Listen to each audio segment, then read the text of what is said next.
So you do kind of prefer, I think, working at events where it's like 1 week, and then at the end of that you will get your chunk of change. Hey friends, welcome back to my channel. My name is Terry or Theresia, and in today's video I'll be speaking about studying in Germany. I'm a liar. I'll be speaking about, this lighting is not even right. Is that good? Is that better? Kinda, whatever. About working in Germany as a student, as you guys voted for in the community poll. Thank you for participating, by the way. But yes, let's get into this video. So today is Monday, and literally a week ago I worked at the Bau Messe, which is essentially the world's leading like Expo or convention for construction and building materials, along those lines.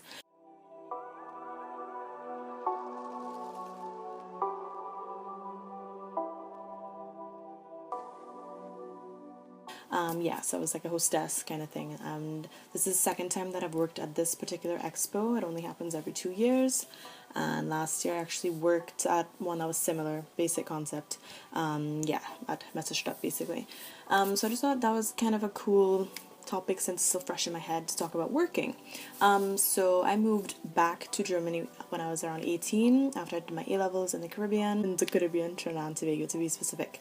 So yes, so in terms of working, obviously I wanted to go to university. I applied to Starbucks initially just because I thought like a cool coffee shop kind of thing, and literally in that interview the woman was very explicit about the amount of hours that I could work as a student. She was really sweet, but she was just like, okay, we'll, sign you up as a student in that capacity, even though you're not studying as yet, which would mean 20 hours a week. Now, there are different ways that you could work as a student.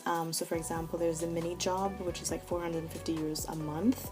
I've done a video about this, or even two, about working and, like in depth in a way, but I just thought again, hit you again. Yeah, so you could do that, and that would basically be like up to 20 hours a week would be part-time. So mini job, basically you just have to see how you could get that done, get your 450 in a month, whether they're paying you hourly or yeah. So I worked at Reserved, this like clothing shop in the city, like almost 2 years ago. That's crazy. And I basically did like 4 to 6 hours 2 days a week, like Fridays and Saturdays on the busiest days. And I wouldn't always make my 450 because sometimes I might work 4 hours on Friday, 4 hours on Saturday. In a month I would have lost like 2 possible hours, so then at the end of the month I would not have made up to my 450. So it's kind of up to you in a way to make sure if you want to get your 450 that you make sure you get it, because sometimes when you work part-time, so 20 hours a week, you could make around 1,000 euros a month. Obviously with taxes you probably would end up with maybe 800 to 900, depending again on how many hours you worked in that particular month. But then yeah, so taxes will be taken off, and yeah, you'd have to kind of really, be a bit more involved in taxes and see, how you would deal with that as a student. And then, well, full-time you can't really do, although there are certain students who work full-time in the Semesterferien. So when, we have our breaks for summer, for winter, people worked like non-stop in a cafe or in a restaurant, in a bar, anything, and you would have a chunk of change at the end of those few weeks, so then during the semester you don't have to work.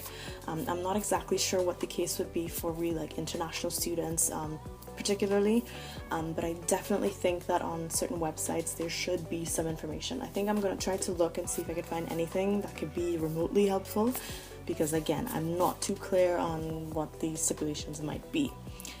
Yeah, so the most experience that I've had was right before I started studying at a Starbucks kind of chain, Munich based. I worked there for 5 months initially, and I did part-time.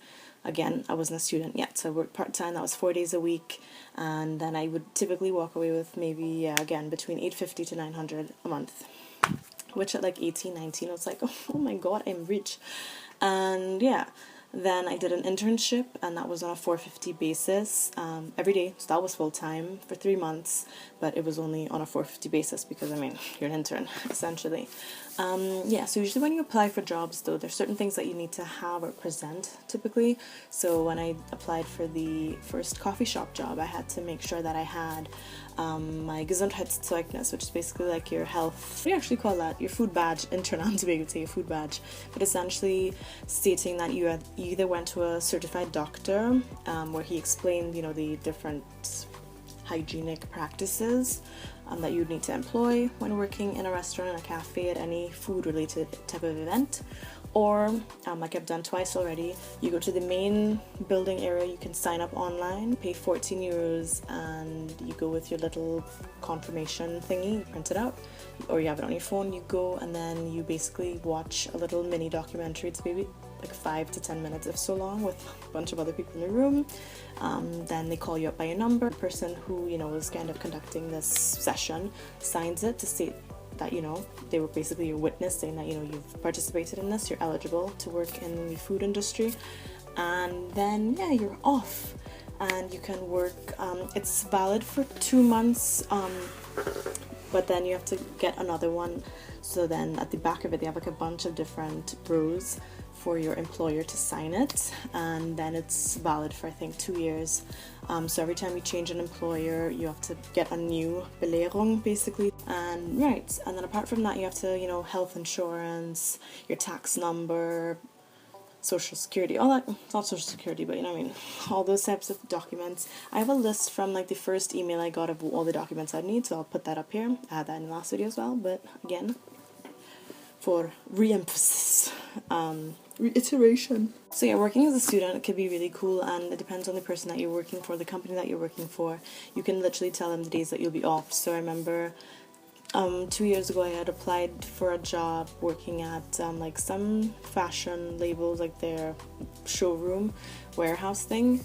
So basically it was just dealing with like customers who came directly to that outlet. It was a bit fancier. Well, I didn't take the job just because I felt out of place, like I was fake during the entire interview. But it was definitely interesting to see, and they were really like tailoring my schedule to my school schedule. So they're like, okay, what days are you off for sure? And then I was like, okay, well I have class usually from like 11 to 1 there and this to that. They're like, okay, well you can maybe do 2 hours in the morning here, and then maybe 4 hours after class there. So sometimes certain jobs will really kind of be flexible to you depending on the industry or the type of job that it is. Essentially, I think working as a student is definitely very, very doable. I guess you just have to know yourself and plan things very well. I think it's a good prep for like real life in a way. I'm just trying to think if there's anything else that I wanted to include.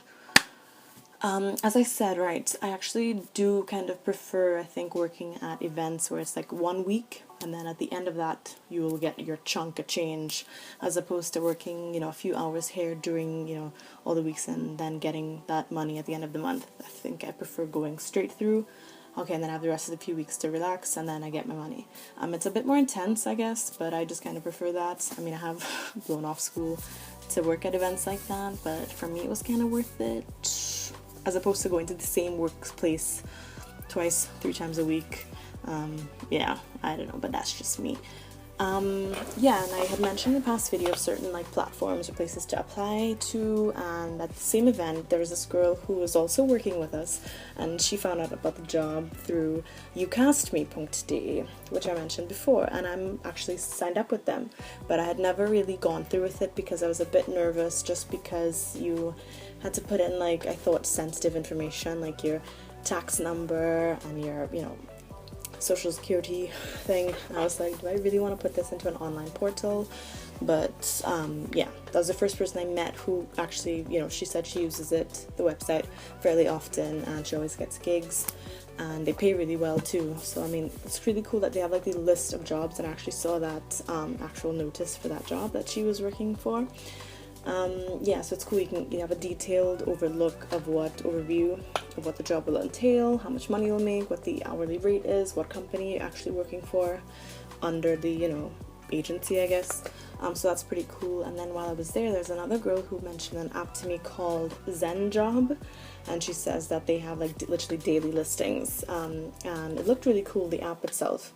You'll have like a personal interview, and then basically once they like you and they realize that you'll probably be a compatible match.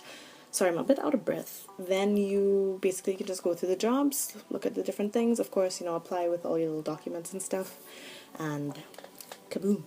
And as it relates to documents that you'll need to always have or present when you're applying for a job, especially as a student, definitely your CV. So your school experience thus far, what it is that you're studying, and then of course a Motivationsschreiben, which basically just says why you are applying for this job, what your skill set is, what other languages you might speak, all that kind of stuff, kind of like, a little pep talk, like why you think you're a good person for this job. Yeah, so they have different formats that you have to use, I guess, to write a German application. But they have a lot of examples online, so once you put in Bewerbung schreiben, Beispiel, you'll have like a million options, and then you can just kind of go from there, let yourself be inspired. Yeah, apart from that, Indeed.de is also amazing. They have like a million job listings. That's how I found Reserve, that's how I found the coffee shop one. That's how I got like 2 other interviews for jobs. I think that would be all. I hope you guys enjoyed this video. I hope that it was helpful. If you have any other questions, let me know in the comments down below. Follow me on Instagram. I would love to see you there, join the familia. We'll be doing that. I hope you enjoyed this video, as I just said, and I'll see you in the next video.